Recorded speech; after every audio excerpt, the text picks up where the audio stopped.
Capture of that Israeli soldier, as you heard Wolf say, may mean more intense fighting and more death. And it would also likely ratchet up the tension between Israel and the United Nations even more. As Gaza burns, it seems each day a different UN agency all but accuses Israel of everything from war crimes to lying. With me now, Alan Dershowitz, Harvard Law professor and author of Taking the Stand, My Life in the Law, and Marc Lamont, CNN commentator and host of HuffPost Live. Welcome to you both. Morning. Good morning. Alan, the United Nations blames Israel for the attack on a UN school earlier this week. The Secretary General said it was reprehensible. Listen. This morning, yet another United Nations school sheltering thousands of Palestinian families suffered a reprehensible attack. All available evidence points to Israeli artillery as the cause. Nothing is more shameful than attacking sleeping children. Israel is enraged by those comments. Hundreds of children, though, are dead. They were killed inside that school. Does Israel have the right to be angry? Because it believes the UN is clearly on Hamas's side. Well, 2 points have to be made. Number one, no country in the world debates these issues more than Israel does. It's philosophers, it's academics, it's military leaders, it's politicians. How do you react when they fire from civilian areas at your soldiers and at your civilians?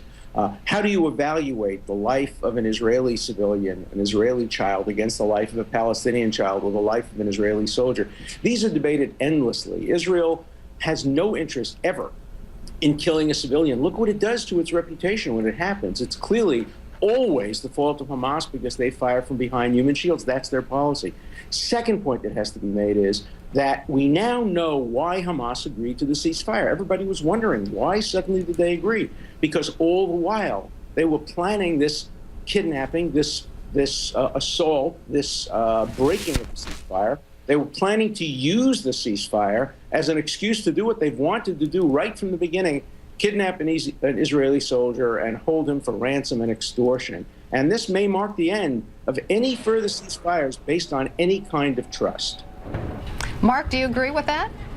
I agree with about 10% of what Alan said. I do worry that the breaking of a ceasefire, or even the language of breaking of a ceasefire, can make it much more difficult long term to have other ceasefires. It also makes any possible negotiations with Egypt, which were being planned this week, null and void. I disagree with much of what he said, and it seems to me that Alan may have circumvented the question, which was, how do you respond to children in a school dying at the hands of Israeli bombs?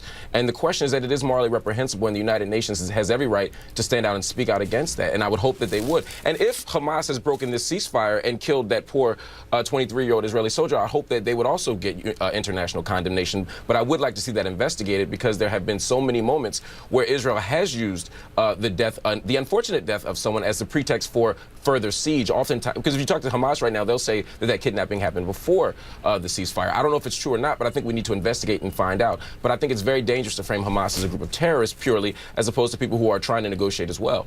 Well, really, Marc? Go ahead, Alan. And that's not. And let me be clear. I'm not saying that.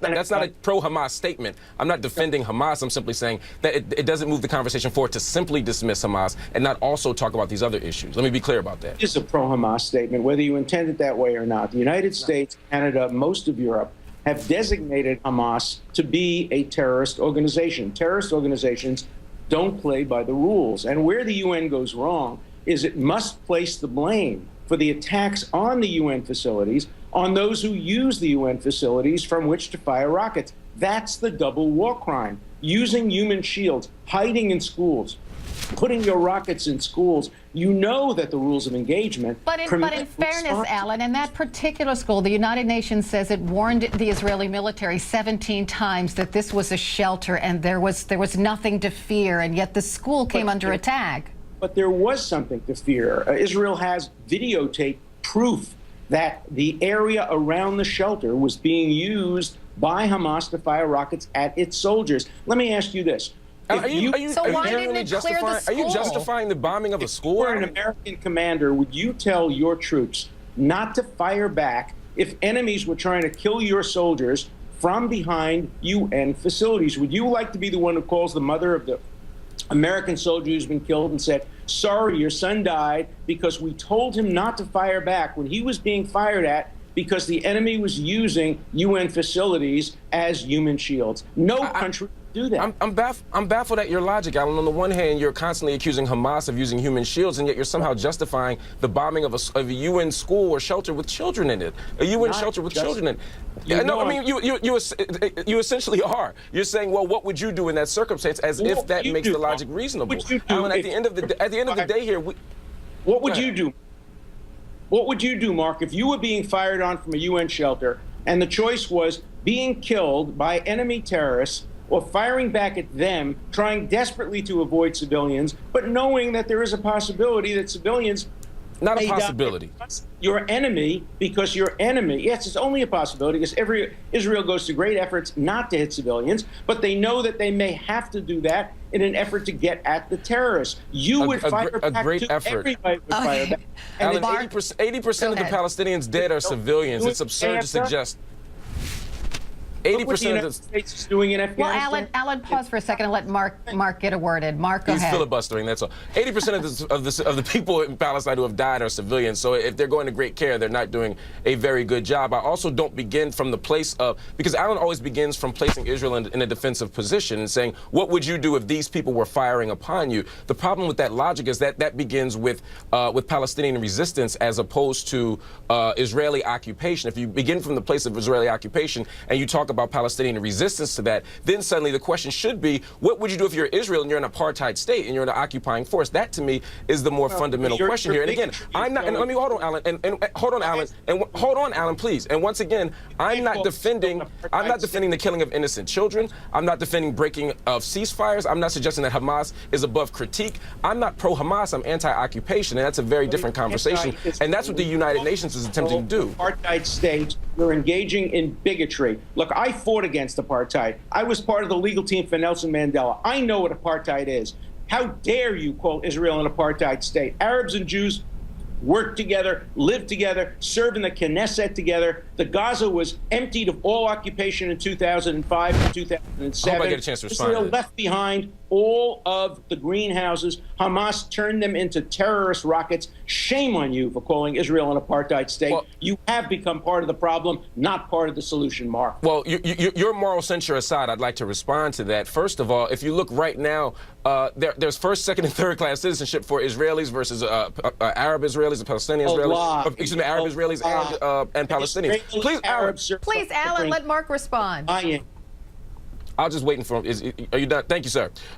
If you're talking about occupation ending in 2005, right now Gaza is still controlled by land, by air, by sea. Israel still has a blockade. Israel still controls the population registry. Israel still controls the electromagnetic sphere. Israel still controls movement. Israel still controls the entering and leaving for Palestinians. It still controls the construction of supplies. It still controls the water, the food that comes in. It still controls the economy.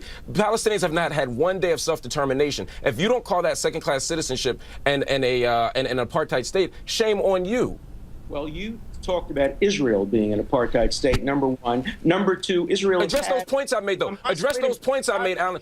Address those points instead... Gaza, you're interrupting me. Gaza has had self-determination. They voted, and the foolish people in Gaza voted for Hamas, and look what it's gotten them. It's gotten them horrible conditions. It's gotten them turning the possibility of having a wonderful area of Gaza turned into a terrorist base. And when you use your civilians, by the way, another myth is that Gaza is very densely populated. Look at a map sometime, and you'll see there are areas of open space that Hamas could use to fire rockets. They choose to go to the dense areas of the Gaza Strip rather than to the empty areas, precisely because they want to incur civilian casualties. I call this the dead baby strategy. They know that when they put their rockets in front of civilian areas, Israel will have to respond, children will die, and they're ready to show those children on television. The media falls for it, you fall for it, and that only encourages Hamas to do it again and again and again. All right, Mark, last word, then I gotta go. Mark.